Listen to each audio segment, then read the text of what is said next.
Ladies and gentlemen, this is the fifth in a series of 6 lectures on the British party system, and this lecture is on the minor parties in British politics. They're a disparate lot. There are first new parties which have broken away from existing ones, such as the Liberal Unionists in the 19th century, a breakaway from the Liberal Party, and the SDP in the 20th century, a breakaway from the Labour Party. These parties sought to realign the party system either by replacing one of the existing parties or alternatively by establishing a new multi-party system in place of the two-party system. There are secondly extremist parties such as the Communist and Fascist parties which sought not to realign the system but to abolish it and replace it with a one-party system.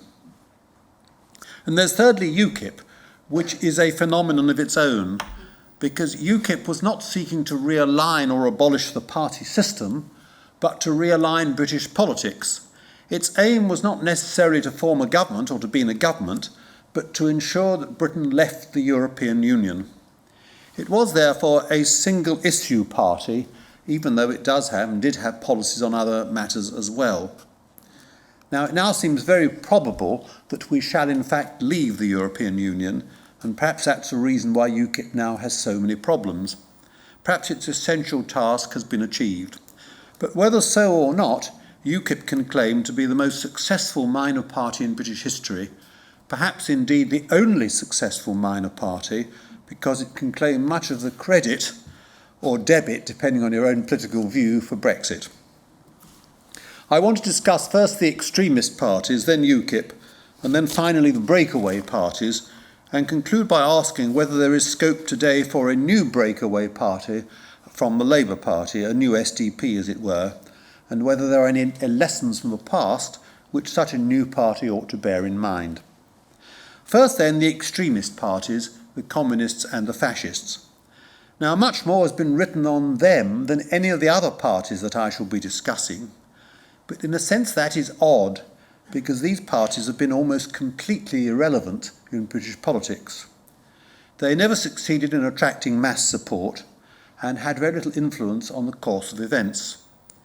They are interesting, in my view, primarily as studies in political pathology, and no doubt social psychologists can explain why people join or support such extremist parties which lie so far from the mainstream of British politics. Now, the British Communist Party, or the Communist Party of Great Britain, to give it its proper title, was founded in 1920. Its chairman said this at the founding: "We believe that a social revolution is absolutely essential, and it is our duty to get it, however much we may be soiled in the process. Even if there arises a necessity for bloodshed, we can always remember that the lesson of history is that it's never the revolutionary who is responsible for the shedding of blood, it is invariably the counter-revolutionary." Now that may seem far from any British realities, but the period immediately after the First World War was perhaps the only time during the 20th century in which it might have seemed there was a real prospect of revolutionary change in Britain. In the first week of January 1919 there was an army mutiny, and 10,000 British soldiers stationed in Folkestone refused to obey orders to return to France. The mutiny spread. A group of sailors hoisted the red flag onto their masthead with the declaration, "Half the Navy are on strike, and the other half soon will be." The War Office sent a memorandum to commanding officers to ask whether their men could be relied on to remain loyal. And the head of the army wrote in November 1918, "Our real danger now is not the Boche, but Bolshevism." In addition, Glasgow, the centre of what was then called Red Clydeside, was paralysed by a general strike, and the red flag was flown above municipal offices. There was a threat of a nationwide general strike involving the miners, the railwomen and the transport workers. In August 1918, even the London police had gone on strike, a unique event. All this, of course, had taken place against a background of revolution in Central and Eastern Europe. There had been a successful revolution in Russia and attempts at revolution in Germany and Hungary. Lenin said in March 1919 at the Foundation Congress of the Communist International in Moscow, Revolution is gaining strength in all countries. The Soviet system has won, not merely in backward Russia, but even in Germany, the most developed country in Europe, and also in England. But of course, conditions in Britain were a great contrast with conditions on the continent. And the Communist Party of Great Britain was from the start different in one major respect from communist parties in other European countries. Because on the continent, communist parties were generally formed following a schism in the labour movement, a schism which divided both the socialist parties and the trade union movement into a reformist wing and a revolutionary wing. In most countries, the reformist wing was larger, but in France, the major part of the labour movement became communist, and the French socialist movement was actually the smaller of the two socialist parties. Now, Britain was a great contrast to all this, because in Britain, the Labour Party and the well-established trade union movement did not split. Instead, the Communist Party was formed through the amalgamation of very small pre-existing revolutionary groups, such as the British Socialist Party and the Socialist Labour Party. And there was, in addition, a small communist group led by Sylvia Pankhurst, the famous suffragette. Though Sylvia's mother, Emmeline Pankhurst, founder of the Women's Social and Political Union, once women's suffrage had been achieved in 1918, she moved to the right and joined the Conservatives in 1926, while Sylvia's sister, Christabel Pankhurst, expressed admiration for Mussolini in the 1920s, though she never in fact joined the Fascist Party. Sylvia herself did not remain a communist for long, and perhaps the Pankhursts were too individualistic to be contained in any political party for very long. Now, there's another major difference between the communists in Britain and the communist parties on the continent. It is this, that the British communists came into existence not because of a spontaneous demand for it in Britain, but because the Russians thought that such a party was needed in Britain. It is now known the Communist Party was founded with the aid of Russian money. The Russians smuggled in £50,000, equivalent to over £1 million today, to help found the party, and in the first 2 years of its existence paid a subsidy of £5,000 a month to the party. Now, during these early years, the Communists had only around 5,000 members, most of them of very limited means. Unlike the Labour Party, it did not have access to affiliation fees from trade unions, and unlike the Conservatives, it had no access to wealthy donors. The party simply could not have survived without the subsidies from the Russians at its founding, and these subsidies continued for much of the 20th century. Now, the consequence was that although the British Communist Party emerged from native socialist traditions, if minority ones, it was bound to be subservient to the Russians.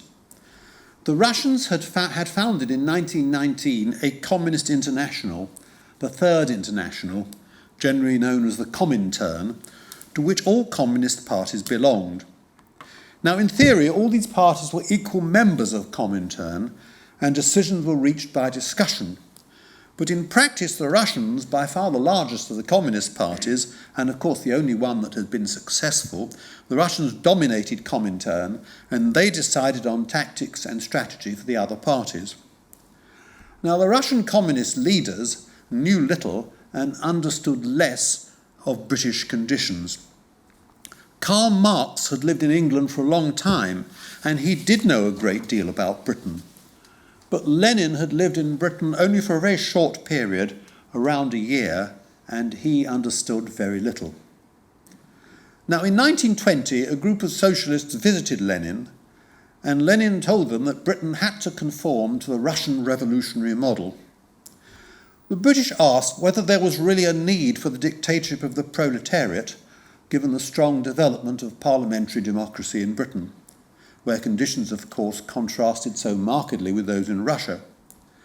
But Lenin replied, in no country can the dictatorship of the proletariat be applied better or more directly than in Great Britain. Parliamentary action would be a diversion, and the working class should prepare not for an easy parliamentary victory, but for victory by a heavy civil war. though Lenin later said the communists should support the Labour Party as a rope supports the hanged. And in 1922, one of the British leaders said, "I would take them, Labour, by the hand as a preliminary to taking them by the throat." Now, Lenin insisted that communism was the only possible form of socialism. Anything else was, in his words, either willful deception by lackeys of the bourgeoisie or weakness by those who could not make up their minds between life and death struggle and the role of assistant to the expiring bourgeoisie. The Russians thought they could tell British socialists what to do, even though their own success had been in a backward and underdeveloped country, a country with hardly any similarities to Britain. So the failure of communism in Britain was in a sense inherent in the party's foundation. The founding of the party was greeted with hilarity by many.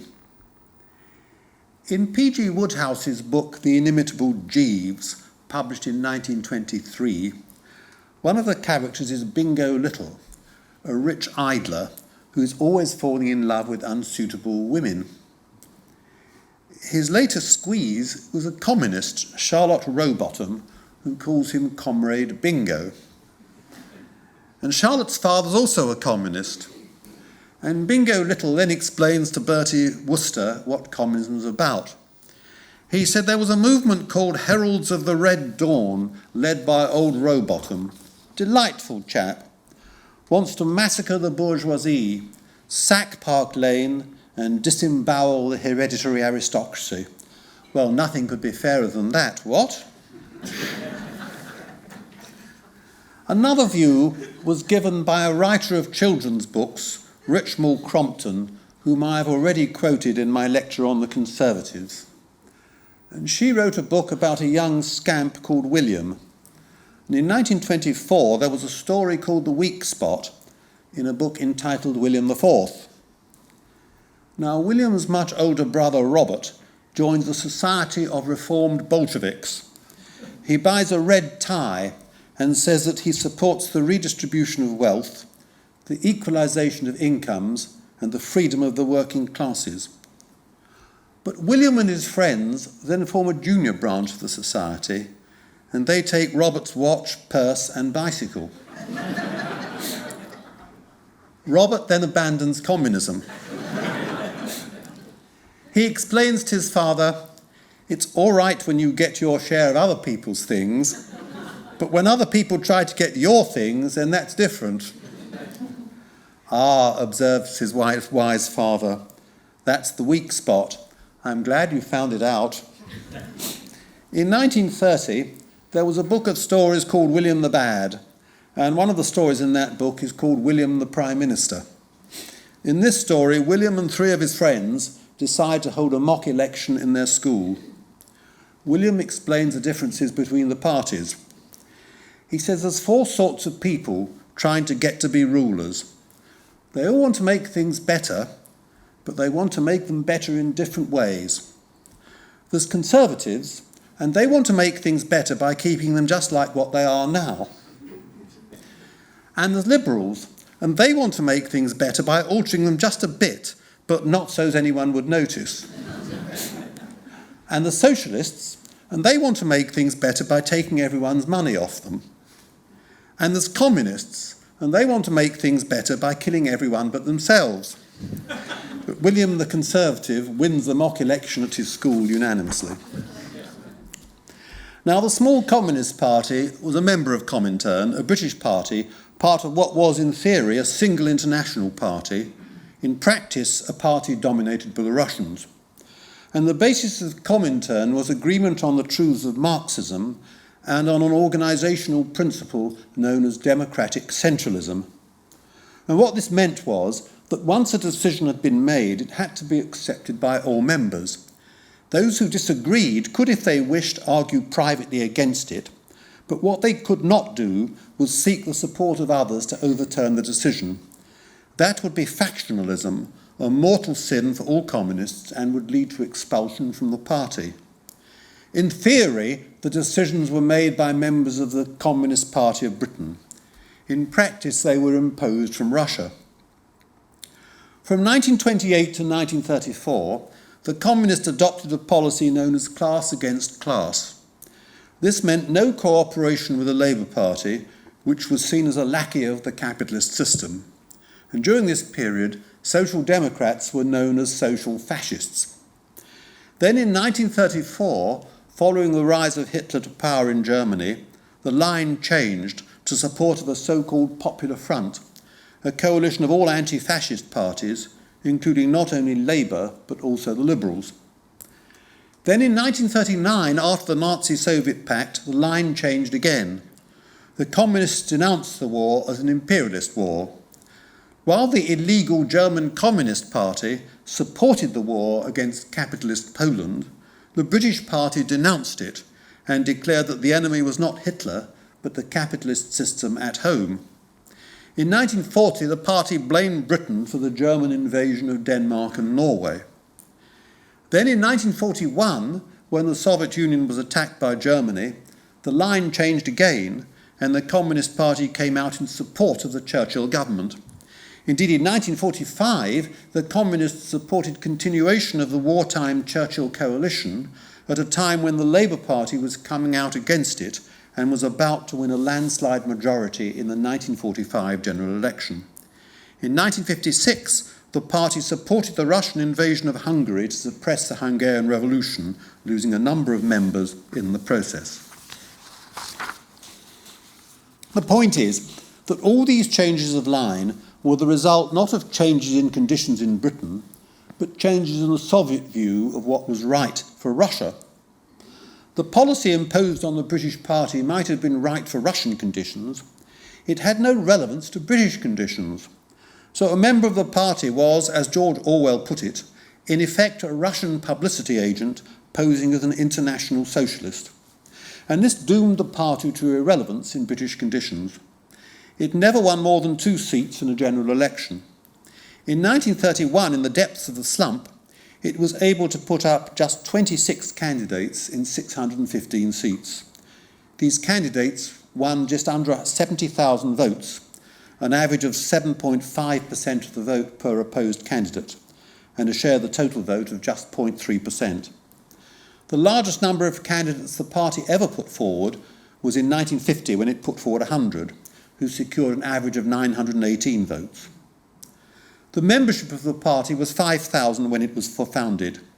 It rose to 12,000 after the general strike in 1926 and then fell back.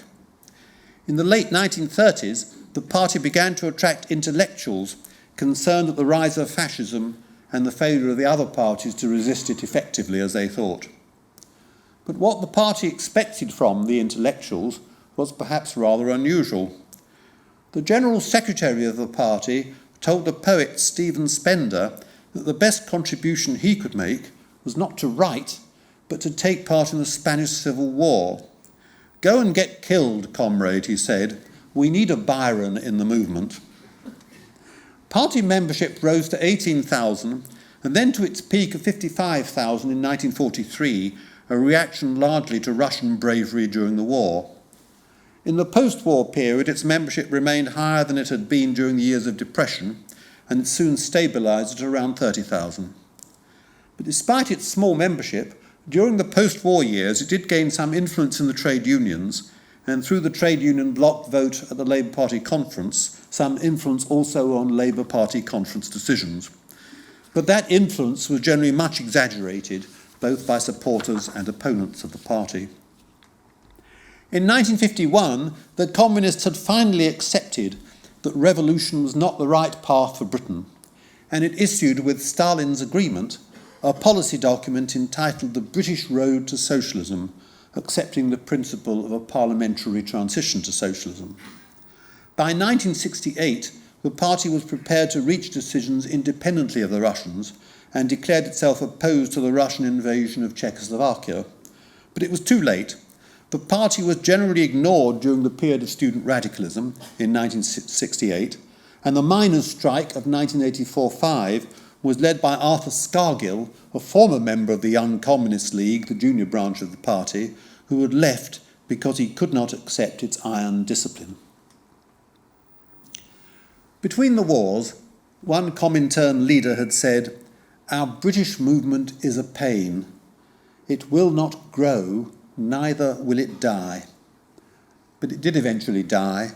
In 1979, Russian subsidies ended, and the party was finally wound up in 1991, the inevitable failure of a revolutionary party trying to operate in a profoundly non-revolutionary society.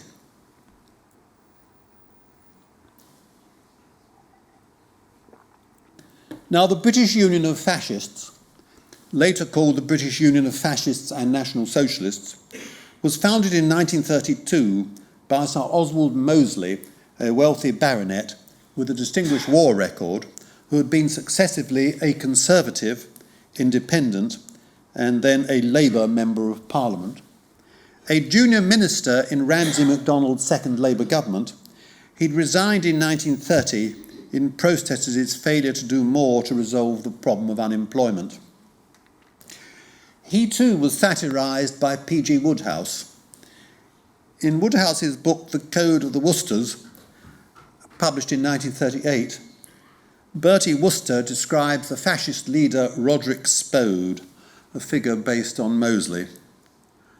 About 7 feet high and swathed in an ulster which made him look about 6 feet across, he caught the eye and arrested it. It was as if nature had intended to make a gorilla and had changed its mind at the last moment.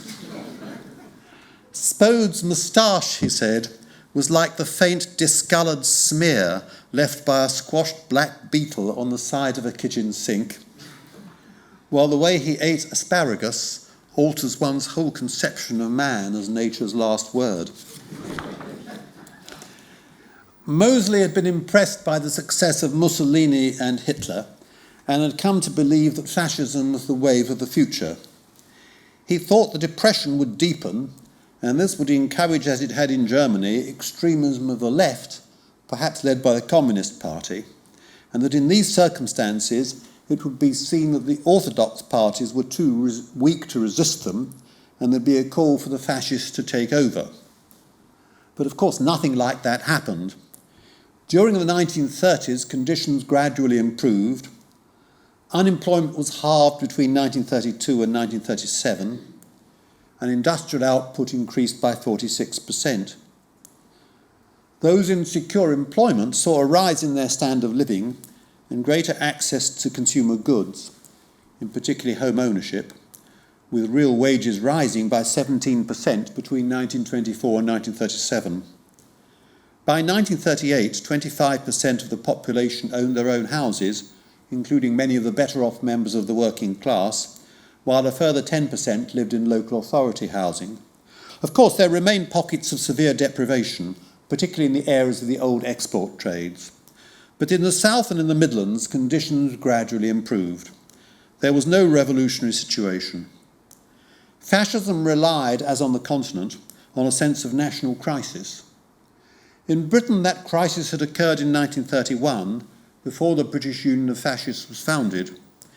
It had been met by the formation of a coalition government, the national government, dominated by the Conservatives, and this government had won a landslide victory in the 1931 general election and created an atmosphere of solidity and stability in the country. Nor were the other conditions conducive to a fascist movement in Britain. There was no sense of frustrated patriotism as there was in Germany, which had lost the war, or in Italy, which claimed that it had been denied territorial gains that it had been promised. Britain, by contrast, had been victorious in the war. There was a strong sense of patriotism, pride in the country, and no obvious threats to national cohesion or solidarity. The British Union of Fascists adopted the tactics and strategy of their Italian and German counterparts. Uniforms, a private defence force, a salute, and anti-Semitism. But while the Nazis campaigned in brown shirts, the British Union campaigned in black shirts, until political uniforms were banned by the national government in 1936 in the Public Order Act. Fascist meetings, like those of the Nazis, were characterised by violence. Those who asked inconvenient questions or heckled found that a torchlight was shone on them.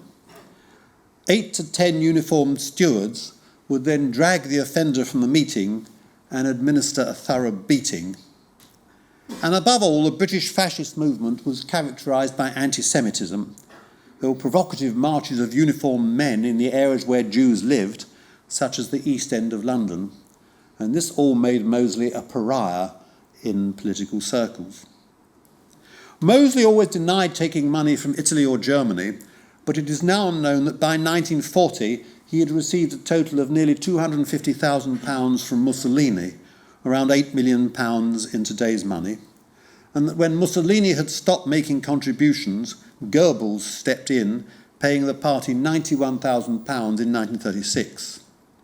So like the communists, the fascists, even though they stressed nationalism and patriotism, were instruments of a foreign power. And there was a great disparity between the fine ideals proclaimed by the party, national regeneration and economic recovery, and the sordid reality, street marches, punch-ups and anti-Semitism. Mosley's son, the novelist Nicholas Mosley, declared that while the right hand dealt with grandiose ideas and glory, the left hand let the rat out of the sewer. Electorally, the party performed even worse than the Conservatives. In the general election of 1935, it was too weak to put up any candidates at all and contented itself with the slogan, "Fascism next time." It advised its supporters not to vote. It fought a few council elections, primarily in the East End of London, but never came near to winning a seat. Its membership peaked at around 50,000, but by 1939 had fallen to around 20,000. And the party, which opposed the war against Hitler, fought a number of by-elections in 1939 and 1940, but secured a derisory vote and was proscribed in 1940. Mosley and his associates were interned as a danger to the security of the country. Again, the significance of the fascist movement is best summed up not by any historian, political scientist or social psychologist, but by P.G. Wodehouse in the Code of the Worcesters. Bertie Wooster is told that Spode has formed a movement called the Saviours of Britain, also known as the Black Shorts. Bertie says, by the way, when you say shorts, you mean shirts, of course. The reply is no. By the time Spode formed his association, there were no shirts left. He and his adherents wear black shorts. Bertie then says, it is about time that some public-spirited person came along and told you where you got off. The trouble with you, Spode, is that just because you have succeeded in inducing a handful of half-wits to disfigure the London scene by going about in black shorts, you think you're someone. You hear them shouting Heil Spode, and you imagine it is the voice of the people. That is where you make your bloomer. What the voice of the people is saying is, look at that frightful ass Spode, swanking about in footer bags. Did you ever in your puff see such a perfect perisher? Now, future parties of the radical right, such as the National Front and the British National Party, fared little better than the British Union of Fascists. Although in the 1970s, the National Front managed to secure some support amongst those who were opposed to the admission of Asians from Uganda into Britain. But in 2009, the British National Party won 2 seats in the European Parliament, and its leader, Nick Griffin, was invited to appear on the BBC's Question Time programme. It also won a few seats in local councils, and in Barking became for a while the second largest party. In the 2010 election, it won nearly 2% of the national vote, but after that it disintegrated. So it had done better than the British Union of Fascists had done in the slump. While in our own times we've seen the resurrection of anti-Semitism not in fascist parties but in parts of the Labour Party. And while Mosley appealed primarily to the ill-educated and inadequate, elements of the left behind, the current wave seems to appeal more to articulate and better educated people, some of them in the universities. Shortly before she left the Labour Party in 1980 to help form the SDP, Shirley Williams said, there can be a fascism of the left as well as a fascism of the right. But in general, extremist parties have been of little significance in British history. They never achieved electoral success and their membership figures were derisory, when compared with those, for example, of the Labour Party, which for much of the interwar period could boast around 250,000 members, and it had at least 2 million trade union-affiliated members. The Conservatives did not keep official records of party membership, but it seems that in 1946 they had just over 900,000 members. It is perhaps remarkable that at a time when living standards were of course much lower than they are today, and inequalities were so much wider, that so few people were prepared to join extremist parties. We may put that down to the British political culture. George Orwell wrote in 1944, "Putting aside the model small states, which are in an exceptional position, England is the only European country where internal politics are conducted in a more or less humane and decent manner. It is the only country where armed men do not prowl in the streets, and no one is frightened of the secret police." Credit, it seems to me, must also be given to the moderate leadership of the two main parties during the interwar years, leadership which refused to flirt with extremist parties. Stanley Baldwin and Ramsay MacDonald, the two prime ministers from 1923 to 1937, have been much criticised by many historians, but perhaps they did more than anyone else to ensure that democracy proved so resilient in Britain. It was they who made democracy work. I come now to UKIP, which was founded, curiously enough, by an academic, Dr. Alan Sked of the London School of Economics, in 1993 in response to the Maastricht Treaty, and then it was taken over by politicians. And perhaps I should begin by making clear my view that UKIP is not a racist party. It may well have racists who belong to it, though I suspect not as many as have infiltrated the Labour Party. UKIP has nothing in common with the racist parties of the radical right on the continent, such as the Front National in France, the Sweden Democrats in Sweden, or Jobbik in Hungary. Nigel Farage banned former members of the British National Party from UKIP, and he refused to join with the Front National in a party group in the European Parliament. UKIP has distanced itself from the ideological racism of such parties, and insofar as the party does have racist members, their racism is of a different sort. In an article I wrote for a French journal after the success of UKIP in the 2014 elections to the European Parliament, I called it golf club racism, and it tends to coexist with a condescending attitude towards women, but such attitudes are, I suspect, true of only a very small minority in the party. But of course, the basic objective of UKIP is a perfectly reasonable one, whether you happen to share it or not. It is to take Britain out of the European Union, an aim it seems to have achieved. It can claim some success in persuading David Cameron in 2013 that he should hold a referendum on Britain's continued membership of the European Union, since Cameron feared if he did not do so, the Conservatives would lose seats to UKIP. Already in the 2010 general election, UKIP had gained nearly 1 million votes, over 3% of the vote, the highest ever achieved by a minor party in Britain fighting a general election without the benefit of electoral pacts with the major parties. UKIP won 3 times as many votes as the Greens and nearly twice as many as the Scottish Nationalist Party. Unlike those parties, it won no seats in 2010, but its intervention almost certainly cost the Conservatives an overall majority at Westminster, though the paradoxical consequence was to hand the balance of power to the Liberal Democrats, the most pro-European party in British politics. UKIP was to come first in the European Parliament elections in 2014, and in the 2015 general election it did even better than 2010, winning 1/8 of the vote, but only 1 seat in Parliament. Even so, its success did not depend on winning seats in the Commons, but in its message to the country, ably delivered by its leader, Nigel Farage. The party played, for better or for worse, an important educative role in altering public opinion, and it achieved more than other minor parties have done, even more than the Liberal Democrats, who, although they had many more seats in the Commons, have proved unable to tap public opinion as UKIP did, except perhaps for a brief period just before the 2010 election. But UKIP was for a long time greatly underestimated. David Cameron notoriously declared in 2006 that the party was composed of fruitcakes, loonies and closet racists.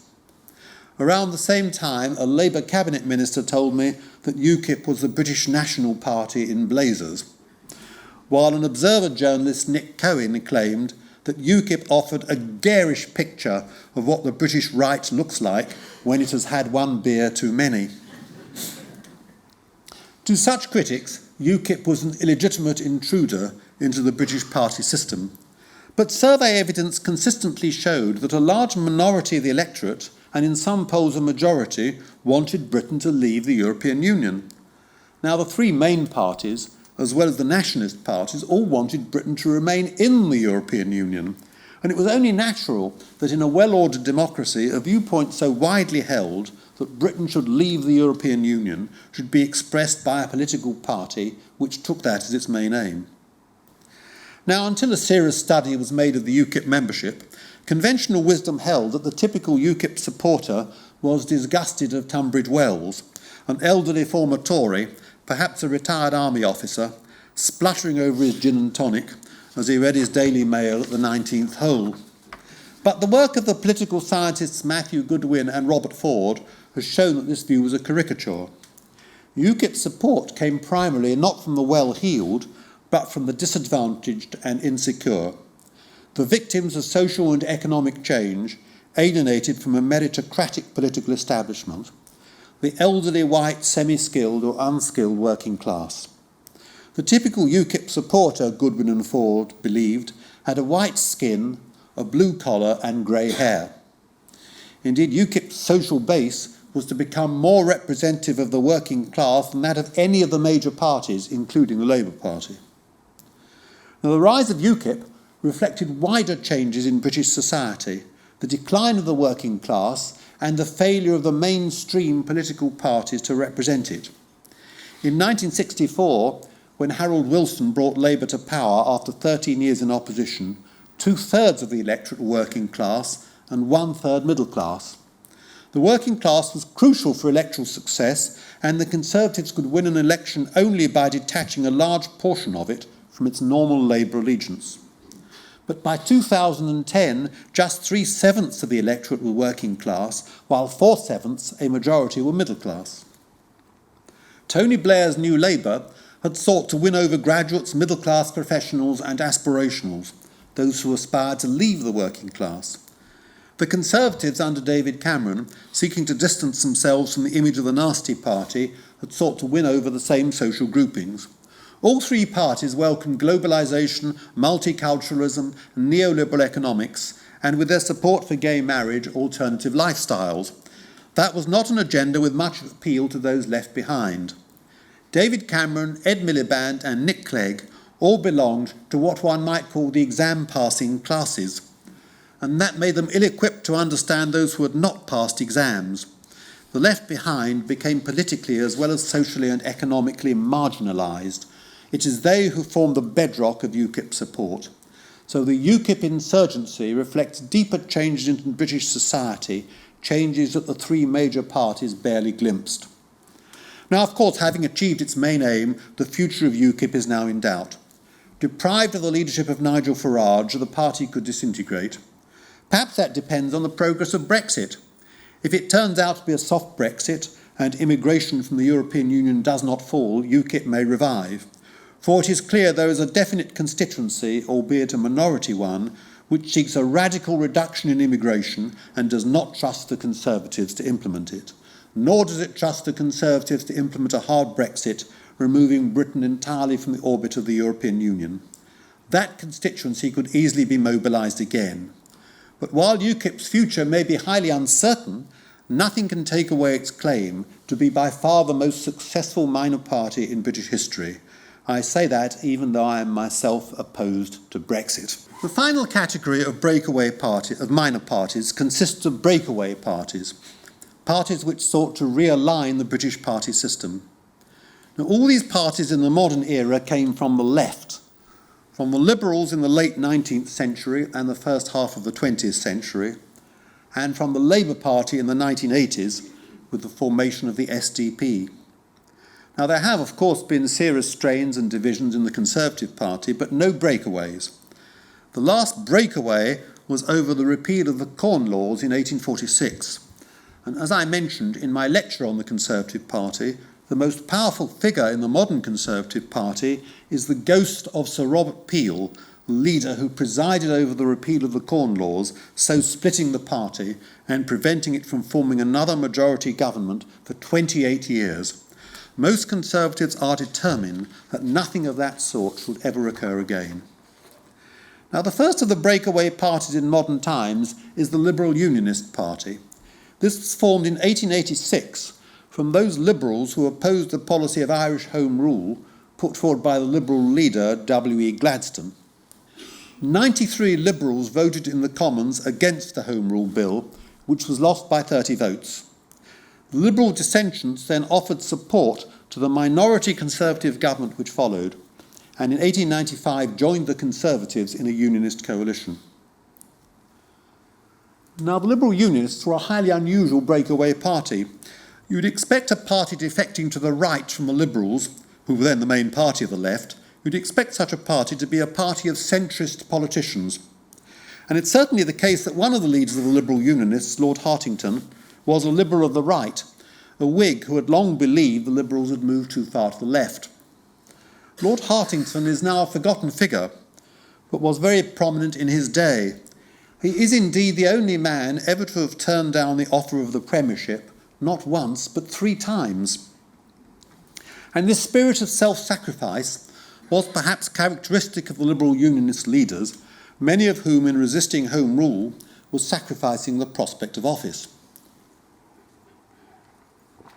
But as well as Lord Hartington, the other leader of the Liberal Unionists, Joseph Chamberlain, was a radical and on the left of the Liberal Party. And Lord Hartington said, there is room within the Liberal Party for the Liberal Unionist Party for the extremist radical as well as for the most moderate wing. It was not a purely reactionary party. It embraced those from the left as well as the right. In addition, the party attracted, as well as politicians, many prominent intellectuals, people such as Herbert Spencer, Matthew Arnold the poet, Tennyson, the suffragette leader Millicent Garrett Fawcett, whose statue has today been unveiled in Parliament Square, and the great constitutional lawyer A.V. Dicey. The party perhaps had little ideological coherence, other than being opposed to Home Rule, which they feared would lead to the break-up of the United Kingdom. The Liberal Unionists are mentioned in Oscar Wilde's celebrated play, The Importance of Being Earnest. Wilde himself, incidentally, was a Liberal and supporter of Home Rule. Now, in the play, the fearsome Lady Bracknell, mother of the girl whom Jack Worthing hopes to marry, is interrogating her prospective son-in-law. "What are your politics?" she asks.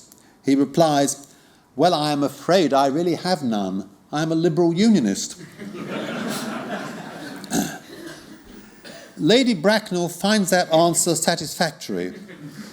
"Oh, they count as Tories. They dine with us, or come in the evening at any rate."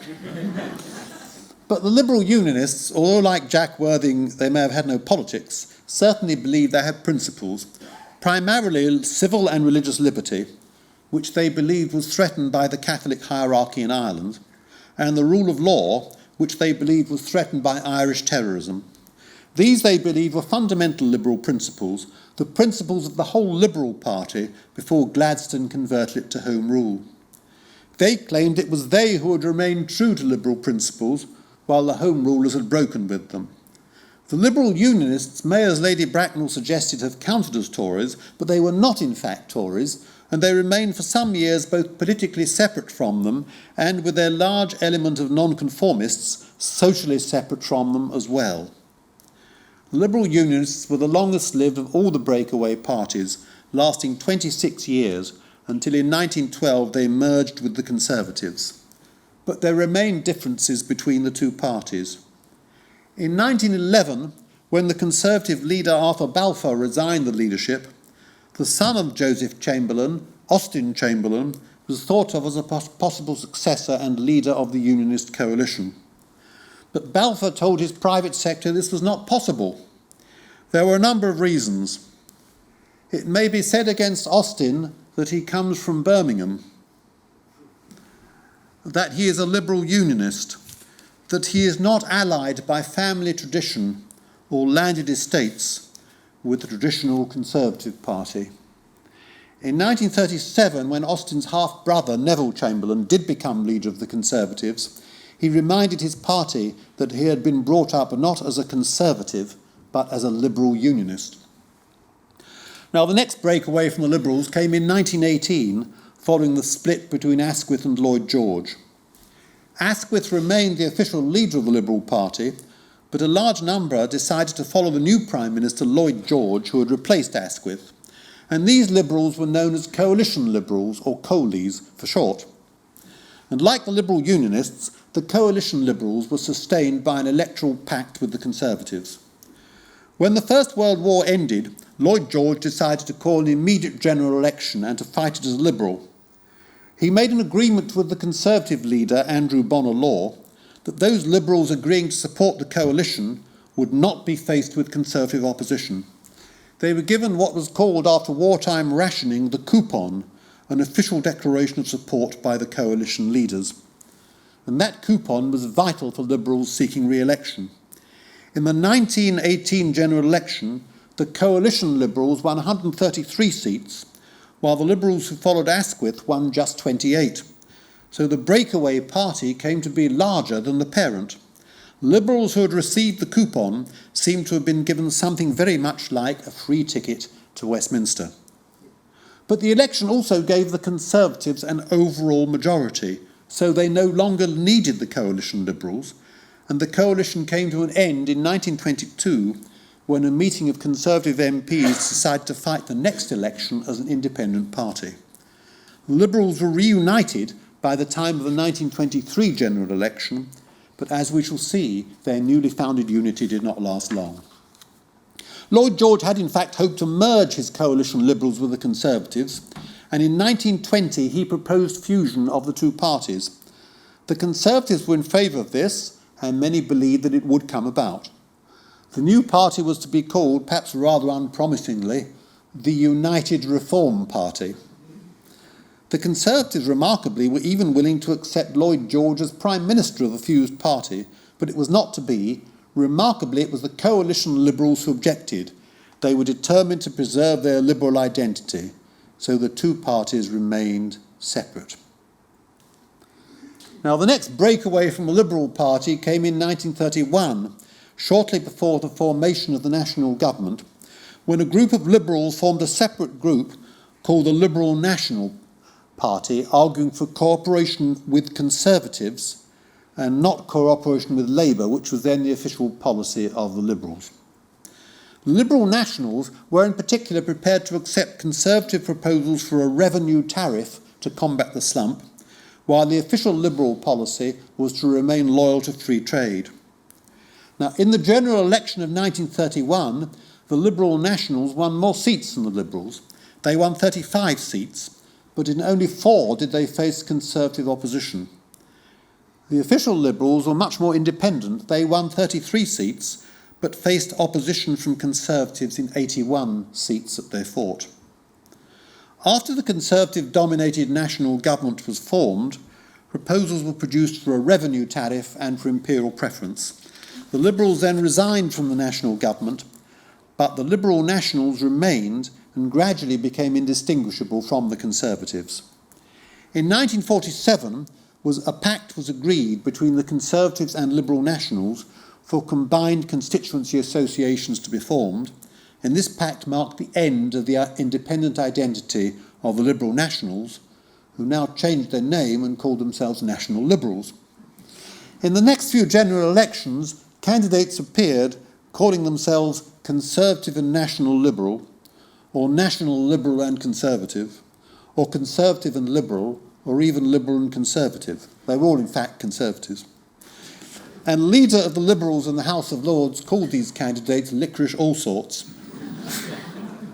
Naturally, the Liberals objected to the description under which these candidates stood, claiming they were confusing voters who might believe they were genuine Liberals rather than Conservatives. And the Liberal leader, Clement Davis, complained to Churchill about what he saw as misrepresentation. But the force of his complaint was weakened because he himself had been a Liberal national in the 1930s before reverting to the Liberal Party. Churchill capitalised on this and replied to Clement Davis, rather impertinently perhaps, that he would, and I quote, "not presume to correct your knowledge of the moral, intellectual and legal aspects of adding a prefix or a suffix to the honoured name of Liberal. It has certainly often been done before by honourable and distinguished men." Churchill had himself, of course, been a Liberal and then a coalition Liberal supporter of Lloyd George before returning to the Conservative Party. In 1958, the Liberals got their own back on the National Liberals when they won their first by-election for nearly 30 years in the Devonshire constituency of Torrington against a candidate who was in fact Conservative but called himself a National Liberal and Conservative. And the mother of the victorious Liberal candidate, Lady Violet Bonham Carter, who was the daughter of Asquith, called the National Liberals Vichy Liberals. Now, the last candidate to be nominated as a National Liberal was John Nott, later to become a cabinet minister under Margaret Thatcher. He was nominated in 1965 as a National Liberal. He was a Conservative, but when he was adopted for St Ives, he was told he was to stand as a National Liberal and Conservative. In his memoirs, he said, "I was told by the local association that St Ives could not be won by a Conservative, but that as the National Liberals had supported the Conservatives and had done so since 1931, I should not fret about the label." Nott did not drop the National Liberal label until the general election of February 1974. But the National Liberals came to an end in 1968 when the party was wound up. And like the Liberal Unionists, they were swallowed up by the Conservatives. In his memoirs, John Nott says that the accumulated funds of the party, amounting to £50,000, were then given to the Conservatives, who, as he says sardonically, of course blew it in an afternoon on some futile advertising campaign. The last of the breakaway parties to be considered is the Social Democratic Party, or SDP. And this party broke away from Labour in 1981. It was led by the so-called Gang of Four leading figures in the party who had served in the Wilson and Callaghan governments. Roy Jenkins, a former Home Secretary and Chancellor of the Exchequer and President of the European Commission. David Owen, a former Foreign Secretary. Shirley Williams, a former Education Secretary. And Bill Rogers, a former Transport Secretary. And what they objected to was the left-wing leadership of the Labour Party under Michael Foot, who'd been elected leader in 1980, because Foot and his supporters believed in wholesale nationalisation, unilateral nuclear disarmament, and British withdrawal from the European community, while they believed in a mixed economy, the NATO alliance and defence by nuclear weapons, and continued membership of the European community. Now, it was not the whole of the right wing that broke away from the Labour Party, but only a section of it, one reason perhaps for its ultimate failure. The majority of the right remained. They were led by Dennis Healey and Roy Hattersley, and they maintained that the old coalition of left and right could still be preserved and the party could be saved. Now, it was clear that under a first-past-the-post system, the SDP could not hope to prosper as a fourth party. It was difficult enough for the Liberals, fighting as a third party, to gain a foothold in the Commons. It would have been suicidal for the SDP as a fourth party to compete with them. So the logic of the breakaway was an electoral pact with the Liberals. And David Steel, the Liberal leader, was eager to conclude such a pact. But the alliance with the Liberals made the SDP appear not like a Mark II Labour Party, but like a Mark II Liberal Party. And the SDP, like the Liberals, came to support proportional representation which was necessary if it were to make an electoral breakthrough, or to adopt a phrase much used at the time, to break the mould of British politics. Now, at first, the Liberal-SDP alliance seemed to carry all before it. It attracted a large number of professionals and academics, and many people who had not been involved in politics before, so-called political virgins. 60% of SDP members had not been members of any other party before. The people it mainly attracted were the public sector professionals. And one political commentator rather unkindly summed up SDP membership as follows: the Owenites, the Jenkinsites, the Elizabeth Davidites, those who want a successor to Polaris, those who want a successor to their Volvo, militant Serbs, supporters of Tuscany for August as opposed to the Dordogne, members of those carpools by which middle-class families share the burden of driving the children to the local prep school, owners of exercise machines, people who have already gone over to compact discs, readers of Guardian leaders, and a much larger group, writers of Guardian leaders. Now, at first, the new alliance between the Liberals and SDP seemed to carry all before it, at a time when Labour seemed to be veering to the left and the Conservatives under Margaret Thatcher veering to the right. And in December 1950, quite remarkably, one poll gave the alliance 50% of the vote. They were the first party in British politics, far ahead of the Conservatives and Labour. But from then on, the history was one long downward movement, punctuated by short intervals of false hope. First, there were squabbles between the Liberals and SDP over the allocation of seats, which made them look as tired a set of politicians squabbling as their predecessors. Secondly, there was the Falklands War, which began in April 1982, which gave huge prestige to Margaret Thatcher and divided the alliance and brought waverers back to the Conservative Party. And at that time, also, inflation was gradually falling and the economy was beginning to recover. The alliance was cruelly punished by the electoral system. In 1983, it got the highest vote won by any minor party since 1929, 25% of the vote, a quarter of the vote, but won just 23 seats in a parliament of 650. Whereas Labour, with 27% of the vote, just 2% more, won 207 seats. And the reason for this disparity, of course, was that the Labour vote was heavily concentrated in working-class constituencies, while the Alliance vote was evenly spread. The Alliance was second in 311 constituencies, but under first past the post, there were no prizes for coming second. And then in 1987, the result was even more disappointing. The Alliance got 22% of the vote and 22 seats, just one fewer than in 1987. And then the Liberals and a majority in the SDP believed the two parties should merge. But the leader of the party, David Owen, refused to accept this outcome and led a continuing SDP after the bulk of the party had merged with the Liberals to form the Liberal Democrats.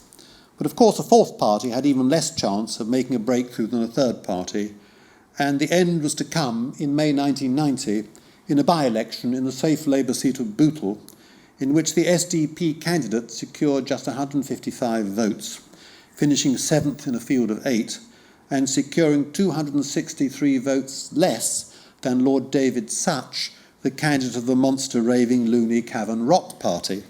And David Owen then announced that the SDP was being wound up. The SDP failed for 4 reasons. The first, of course, was the electoral system, which is so harsh to breakaway parties, unless their support is heavily concentrated in particular geographical areas. The second is it simply did not secure enough defectors from the two main parties. Just one Conservative MP joined the party, and just 29 Labour MPs left the party for this new party. Hopes of including people like Edward Heath or other leading Conservatives came to nothing. No constituency Labour parties and no trade union leaders defected. So the SDP never really had strong roots in the constituencies. The third reason was that the public sector professionals whom the SDP attracted was simply not a large enough base to make a new party really a contender for power. Margaret Thatcher writes in her memoirs, "The SDP and the Liberals failed to grasp the significance of what was happening. They projected their appeal to the middle-class left, especially those who worked in the public sector. but in fact the more numerous and dissatisfied Labour supporters were in the rising working class and lower middle class, the same group that in America Ronald Reagan was winning over and who were known as Reagan Democrats. They were benefiting from the opportunities we had made available, especially the sale of council houses. More important, they shared our values, including a strong belief in family life and intense patriotism. Those aspirationals looked to Margaret Thatcher, not to the Alliance. And the fourth reason was sheer bad luck. In 1981, Dennis Healey defeated Tony Benn for the deputy leadership of the Labour Party by a whisker, or as Dennis Healey preferred to put it, by an eyebrow. He won 50.4% of the vote against 49.6% for Benn. Had Benn won, many more Labour MPs would have defected from a party led by Foot and Benn. And then there was the Falklands War, which succeeded in restoring Margaret Thatcher's authority. Napoleon once asked of a particular general, does he have luck? Is he lucky? The SDP was the party of no luck. The breakaway parties did not achieve realignment, nor did they succeed in breaking up the two-party system, though the Liberal SDP alliance did at one time come tantalisingly close. Instead, their main effect was to weaken the parties of the left and strengthen the Conservatives, so helping them to win landslide victories in 1895, 1918, 1931 and 1983. The breakaway parties were instrumental in creating a new two-party system, more skewed towards the Conservatives than the old, a system in which the Conservatives became hegemonic and appeared as the natural party of government. And these landslide victories were assisted by the fact that the defectors were saying that their former party, whether Liberal or Labour, was unfit for government. And they were helped by defecting politicians such as Joseph Chamberlain and Lloyd George, however one chooses to describe their political position, were in no sense Conservatives. The last purely Conservative government, declared Harold Macmillan in 1975, perhaps with tongue-in-cheek, was formed by Mr. Disraeli in 1874. It is the fact that we have attracted moderate people of liberal tradition and thought into our ranks which makes it possible to maintain a Conservative government today. A successful party of the right must continue to recruit its strengths from the centre and even from the left centre. Now, as you know, there's been much talk recently of the formation of a new party, perhaps a breakaway from the Corbyn-led Labour Party, a new party dedicated to making the case for remaining in the European Union. Perhaps this lecture has helped you decide whether or not such a new party has any chance of making a breakthrough, or whether, like the SDP, such a breakaway party would prove to be once again the party of bad luck. But please remember that, as the survey analyst Peter Kellner has said, precedents are not iron laws, and perhaps indeed the only real lesson of these lectures is that there are no iron laws in politics. Thank you.